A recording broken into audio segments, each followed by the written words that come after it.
deadly riots over the government's plan to avoid defaulting on its loans. Is that the unemployment keeps rising, and it has to keep rising just because you have an excess supply of goods, which is this is all borrowed money that our and that debt is owned by banks in other countries. Spilling over large Including right here at home. In the form of a convenient personal loan.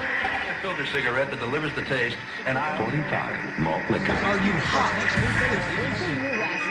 Quite some time ago, by a second, I first learned it from my grandmother. Now, my grandmother was a wonderful person. She taught me how to play the game Monopoly. She understood that the name of the game is to acquire.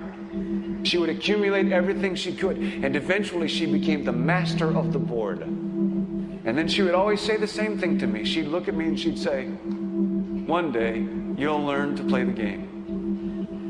One summer, I played Monopoly almost every day, all day long. And that summer, I learned to play the game. I came to understand the only way to win is to make a total commitment to acquisition. I came to understand that money and possessions, that's the way that you keep score. And by the end of that summer, I was more ruthless than my grandmother. I was ready to bend the rules if I had to win that game. And I sat down with her to play that fall. I took everything she had. I watched her give her last dollar and quit in utter defeat.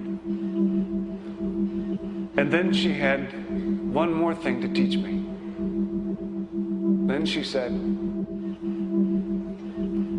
"Now it all goes back in the box." All those houses and hotels, all the railroads and utility companies, all that property and all that wonderful money. Now it all goes back in the box. None of it was really yours. You got all heated up about it for a while.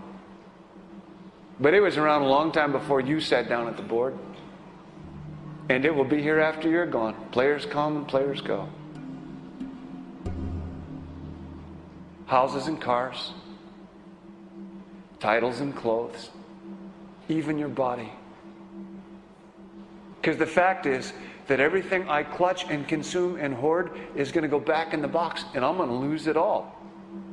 You have to ask yourself, when you finally get the ultimate promotion, when you've made the ultimate purchase, when you buy the ultimate home, when you have stored up financial security and climbed the ladder of success to the highest rung you can possibly climb it, and the thrill wears off, and it will wear off,